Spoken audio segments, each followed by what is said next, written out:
Bonjour à tous, bienvenue dans ce premier tuto consacré à Inkscape dans lequel nous traiterons des différentes courbes que l'on peut trouver dans ce programme.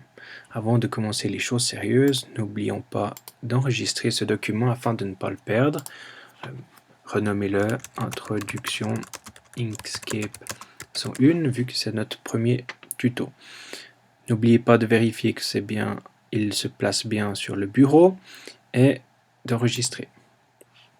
Avant de commencer les explications, n'oubliez pas de déplacer votre fiche, comme ça elle se trouve au milieu de votre écran, et de le faire grâce à la molette de votre souris, ainsi que de zoomer en appuyant sur CTRL et d'avancer ou de reculer votre molette.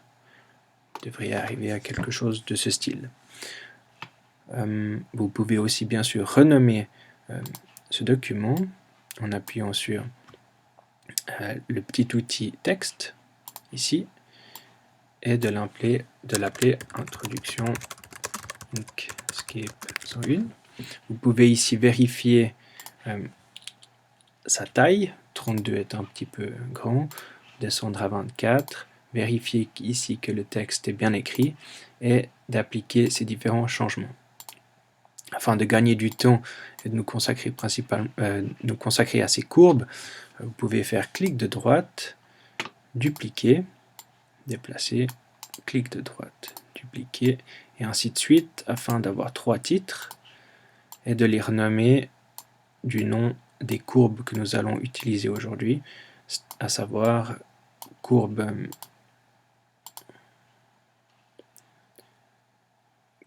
ligne à main levée, pardon.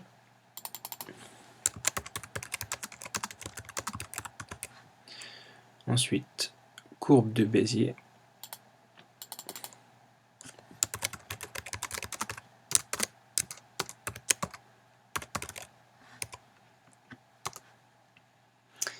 Et pour finir, outil calligraphique, tracé calligraphique.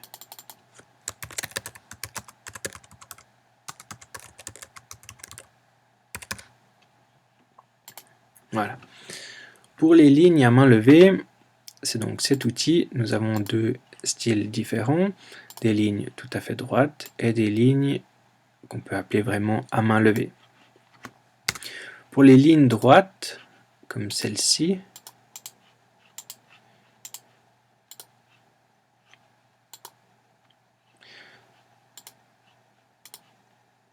on peut bien sûr les déplacer, mais aussi rajouter des points de contrôle qu'on appelle des petits carrés. Ici, si on fait double clic, on peut en ajouter un qui nous permet de modifier l'orientation de cette courbe. Cela peut être pratique lorsqu'on crée un logo, lorsqu'on veut écrire quelque chose, ça nous donne plus de précision. Lorsqu'on supprime ce petit point, on voit que la courbe devient une courbe de Bézier et non pas un tracé à main levée, ce que l'on peut voir ici.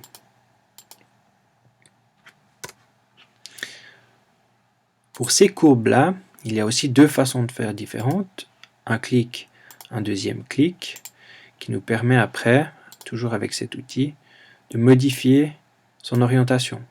Vous remarquerez que si on se rapproche d'un trait, la courbe est différente que si on se rapproche de l'autre carré. Cela vous donne plus de latitude et de précision dans votre tracé. Il y a aussi une deuxième façon de faire. Si on garde appuyé la touche de gauche de votre souris, toujours avec ce tracé, cette courbe de Bézier, on voit que le trait devient bleu et qu'on a un trait rouge qui garde la même longueur, mais qui permet d'avoir un autre style de courbe.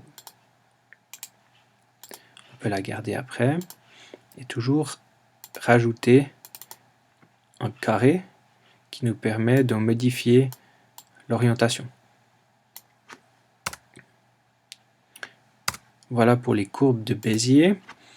Pour ce qui est des tracés calligraphiques, on en a plusieurs à choix. On voit ici la liste avec le calame, le marqueur, la brosse, le pinceau fou, la plume et la gravure, pour lesquels on peut choisir, Si on donne cet exemple, la couleur, bien évidemment, mais aussi l'épaisseur.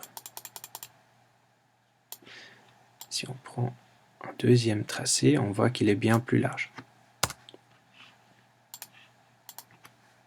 Cela est valable pour les différents tracés calligraphiques qu'on trouve ici. Maintenant, je vous laisse un peu de temps pour découvrir ces différents outils et de réaliser les exercices suivants en écrivant votre prénom et en utilisant les différents types de courbes à disposition. Ici, nous avons la première lettre écrite avec les courbes à main levée, mais non main levée, on voit elles sont toutes droites. Ici, les courbes à main levée, on voit c'est plutôt moins précis. Ici, les courbes de Bézier, avec à chaque fois un différent angle et une autre variation dans la courbe. Et ici, pour les tracés calligraphiques, avec les différents choix qu'on trouve ici. Vous pouvez bien sûr changer les couleurs autant que vous le voulez. Cela est libre pour chacun. Lorsque vous aurez fini de maîtriser ces différentes courbes, je vous laisse passer au tuto suivant consacré à la création d'un arbre et à la création du nombre. Et ce tuto se trouve sur la même chaîne où vous avez trouvé cette vidéo. Voilà, bon exercice et bonne suite.